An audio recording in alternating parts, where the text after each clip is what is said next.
بسم اللہ الرحمن الرحیم۔ حکایت یازدہم، 11واں قصہ۔ یکی از علماء میں سے ایک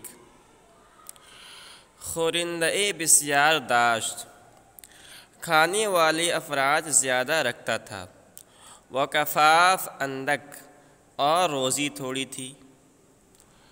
تو مطلب یہ کہ ایک عالم صاحب تھے، عالم دین تھے، اور ان کی آمدنی بہت کم تھی، جیسے کہ عام طور پر علماء کا حال رہا ہے کہ ان کی آمدنی کم ہوتی ہے، اور جن لوگوں کی وہ کفالت کرتے تھے، جن لوگوں کی روزی ان کے ذمے تھی، وہ زیادہ تھے، جیسا کہ عام طور پر ہوتا ہے۔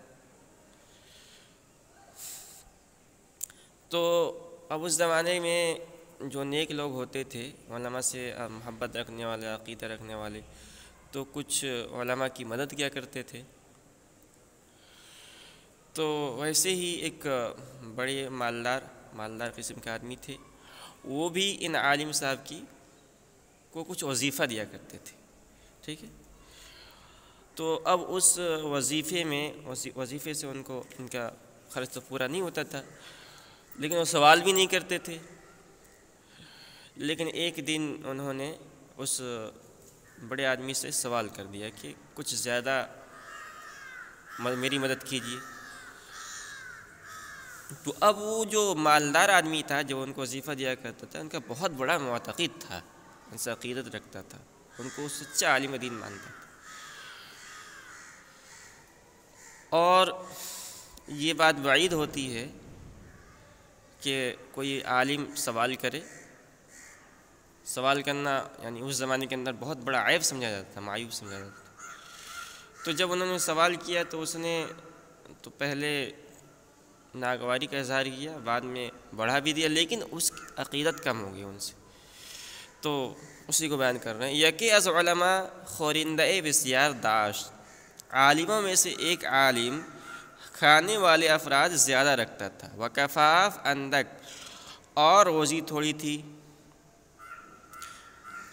یکی را از بزرگاں کے معتقد او بود بگفت، بڑے لوگوں میں سے ایک بڑے آدمی سے جو اس کا معتقد تھا، یہ حال کہا، اپنے حال سنایا کہ کھانے یعنی جتنی میری آمدنی ہے، میرے پاس روپیہ پیسے ہیں، اس میں جو ہے خرچہ پورا نہیں ہو پاتا ہے۔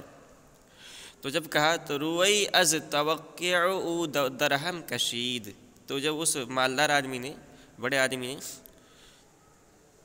ان اہل علم کی طرف سے یہ سوال سنا، یعنی یہ شکایت سنی کہ جتنی میری آمدنی ہے اس سے خرچہ پورا نہیں ہو پاتا ہے۔ حالانکہ علماء یہی کہتے ہیں کہ کھلانے والی ذات تو اللہ کی ہے، روپیہ پیسہ سے کچھ نہیں ہوتا ہے۔ تو اس سب کی عقیدے کے باوجود جب انہوں نے سوال کیا تو روئی از توقع درہم کشیدہ، کہہ رہے ہیں کہ اس مالدار نے ان کی امید سے منہ پھیر لیا، از توقع ان کی امید سے درہم کشیدہ منہ پھیر لیا۔ کیوں؟ تعریض سوال از اہل ادب در نظرش قبیح آمد، سوال کا پیش کرنا از اہل ادب سے، اہل ادب یعنی عالم صاحب کی طرف سے، در نظرش قبیح آمد، اس کی نظر میں برا معلوم ہوا۔ تو آگے شعر ہے، قطعہ، زبخت روئی ترش کردہ پیش یار عزیز۔ زبخت، یہاں زبخت سے مراد ہے بد نصیب۔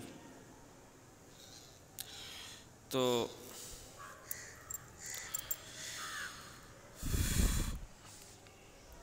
کہنا ہے زبخت روئی ترش کردہ پیش یار عزیز۔ اچھا، یہاں زبخت بد نصیبی کی وجہ سے، ٹھیک ہے،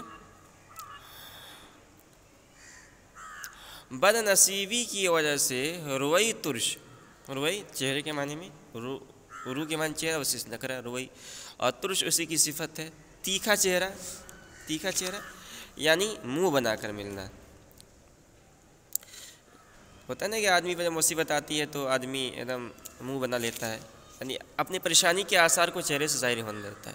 تو کہہ رہے ہیں سبقت اور وہی ترش کردہ پیش یار عزیز، بد نصیبی کی وجہ سے منہ بنا کر عزیز دوست کے سامنے میرو فلے نہیں ہے مت جا کہ عیش برو نیز تلخ گردانی، کہ ایسا کرنے سے تو اس کی زندگی بھی تلخ کر دے گا.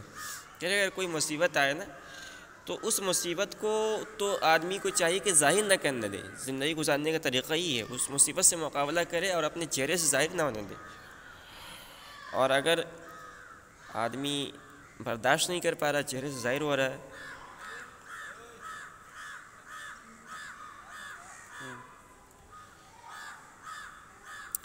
تو دوست کے سامنے جائے اور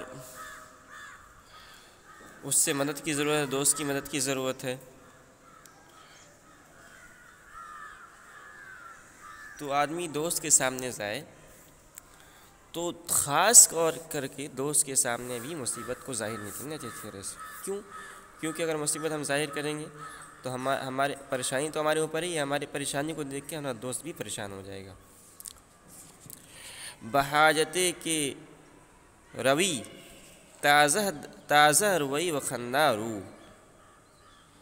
یہ روی ہے پہلا والا. بحاجتے کے روی جانے کے معنی میں، بحاجتے کے روی جس ضرورت کے لیے جائے، تازہ روی یہ دوسرا روی ہے چہرے کے معنی میں، تازہ روی و خندہ رو، تازہ چہرے کے ساتھ اور ہنستا ہوا جا. فرو نہ بندد کار کشادہ پیشانی، اس لیے کہ کوشادہ پیشانی والے کے کام بند نہیں ہوتا ہے. مطلب یہ ہے کہ آدمی کو چاہیے کہ اگر کسی سوال کرنے بھی جائے تو بالکل یعنی چہرے پر حشاش بشاش چہرے کے ساتھ جائے اور خوشی خرم جائے، پریشانی کے آثار لے کر چہرے پر نہ جائے. اس لیے کہ اگر آدمی پریشانی کے آثار چہرے پر لے کر جائے گا اور چہرہ منہ بنا کر جائے گا تو بسا اوقات اس کی ضرورت پوری نہیں ہوتی، حاجت پوری نہیں ہوتی. کہہ رہے آوردہ ان کے اندہ کے در وظیفہ او زیادت کر. کہہ رہے ہیں کہ لوگوں نے بیان کیا ہے کہ اس بڑے آدمی نے ان کے وظیفے میں کچھ اضافہ کر دیا، تو اس نے پریشانی سمجھ کر کچھ جو ہدیہ وغیرہ ان کو دیتا تھا وہ بڑھا دیا کچھ. وبسیاری از ارادت کم، اور بہت سا اعتقاد کم کر دیا. یعنی ان سے جو محبت تھی ایک عالم ہونے کی حیثیت سے عقیدت تھی، وہ عقیدت ان کی اس نے مال کے اندر اضافہ کر دیا مگر عقیدت اس کی کم ہو گئی. کہ ایک عالم ہو کر یہ ان کو تو چاہیے تھا کہ اللہ پر بھروسہ کرتے، لیکن یہ مال پہ بھروسہ کر رہے ہیں، مجھ سے مال میں اضافے کا سوال کر رہے ہیں. دانشمند چوں پس از چند روز مودت معہود برقرار ندید. کہہ رہے ہیں کہ عقل مند آدمی یعنی وہ عالم صاحب نے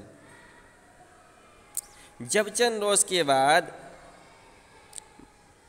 مودت معہود برقرار ندید، پرانی دوستی برقرار نہ دیکھی، گفت تو کہا. شعر ہے عربی زبان کا کہ بئس المتاعب حین الذل تکسبها. بئس المتاعب کھانوں میں سب سے برا کھانا، حین الذل تکسبها ذلت کے وقت حاصل کرنا ہے.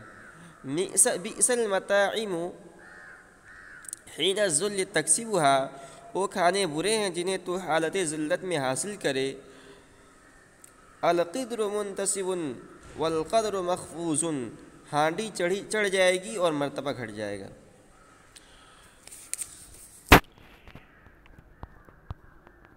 فرض نانم افزود و آبرویم کاست، میری روٹی بڑھ گئی. نانم میری روٹی افزود بڑھ گئی، و آبرویم کاست اور میری عزت گھٹ گئی.